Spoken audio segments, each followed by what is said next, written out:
Oke, assalamualaikum warahmatullahi wabarakatuh. Halo, nama saya Ahmad Zidan Al-Faruqi dari Prodi Pendidikan Agama Islam dengan NIM 1221-0112-666. Saya berasal dari Pekanbaru, tepatnya di Jalan Bukit Barisan, Kecamatan Tengkarang Timur. Jadi di sini saya akan memenuhi tugas UTS dari mata kuliah Psikologi Agama yang diampu oleh dosen kita Ibu Devi Arisanti. Nah, jadi di sini materi saya adalah perkembangan beragama individu usia 50 tahun ke atas. Oke, jadi di sini kita harus tahu dulu nih apa pengertian dari lansia. Lansia adalah lanjut usia. Lanjut usia adalah periode penutup dalam rentang hidup seseorang. Masa ini dimulai dari umur 60 tahun sampai meninggal dunia. Lansia ditandai dengan adanya perubahan yang bersifat penurunan kondisi fisik, psikis, dan sosial yang saling berinteraksi satu sama lain. Menurut Undang-Undang Nomor 4 Tahun 1965, lansia adalah seseorang yang mencapai umur 55 tahun, tidak berdaya mencari nafkah sendiri untuk memenuhi kebutuhan sehari-hari dan menerima nafkah dari orang lain. Undang-undang ini yang mengatur tentang pemberian bantuan penghidupan bagi orang jompo. Adapun menurut Prayitna mendefinisikan lansia sebagai orang yang mencapai usia 56 tahun ke atas, tidak mempunyai penghasilan dan tidak berdaya untuk mencari nafkah untuk memenuhi kebutuhan pokoknya sehari-hari. Menurut Jalaluddin, lansia adalah orang yang telah mencapai umur 65 tahun. Pada usia ini, mereka mulai menghadapi banyak permasalahan. Permasalahan pertama, masa lanjut usia ini terbagi menjadi 4. Yaitu yang pertama, usia 45 tahun sampai 60 tahun. Itu disebut sebagai middle age. Terus yang kedua, usia 60 tahun sampai dengan 75 tahun disebut elderly. Yang ketiga ada usia 75 tahun sampai 90 tahun. Itu disebut old. Sepertinya mata saya sudah pulih kembali. Oke, kita lanjut. Menurut Islam, manusia usia lanjut dipandang tak ubahnya sebagai seorang bayi yang memerlukan pemeliharaan dan perawatan serta perhatian khusus dengan kasih sayang.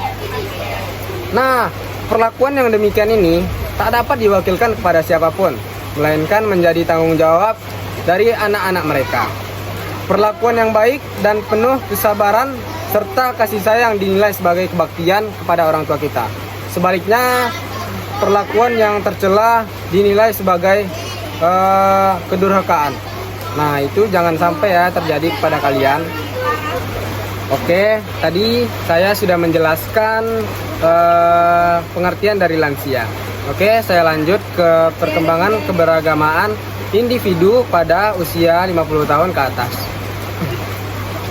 Saya akan menjelaskan dulu nih sikap keberagaman pada lanjut usia.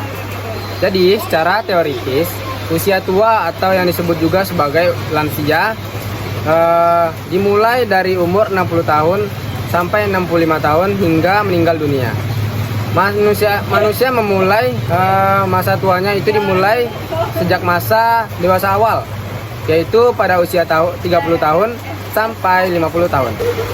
Ada beberapa ciri orang lanjut usia yang berkaitan dengan kemunduran yang berupa kemunduran fisik dan psikologis. Kemunduran ini juga berdampak pada psikologis lansia. Salah satu faktor penting kemunduran psikologis lansia adalah motivasi.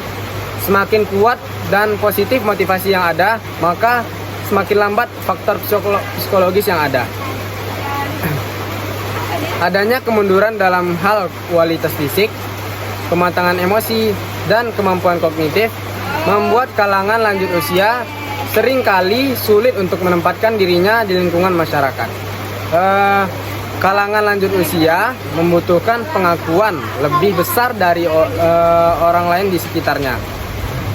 Otoritas diri yang tadinya didasarkan pada kesadaran dan kontrol diri pada masa ini adalah diletakkan dari pengakuan orang lain, atau mereka ini juga disebut haus validasi gitu. Jalan dengan tingkat perkembangan usianya, maka sikap keberagaman pada orang dewasa itu memiliki banyak ciri-ciri, yaitu diantaranya pertama, menerima kebenaran agama berdasarkan pertimbangan pemikiran yang matang, bukan hanya sekedar ikut-ikutan, FOMO gitu. Dapat dikatakan bahwa pada orang yang dewasa telah memiliki pemikiran yang jauh lebih luas, dan di mana ciri-ciri kematangan dalam keberagamaannya telah tampak seperti bersikap dan bertingkah sesuai dengan nilai agama. Yang kedua, cenderung bersifat realis atau nyata, sehingga norma-norma agama yang lebih banyak diaplikasikan dalam sikap dan tingkah laku.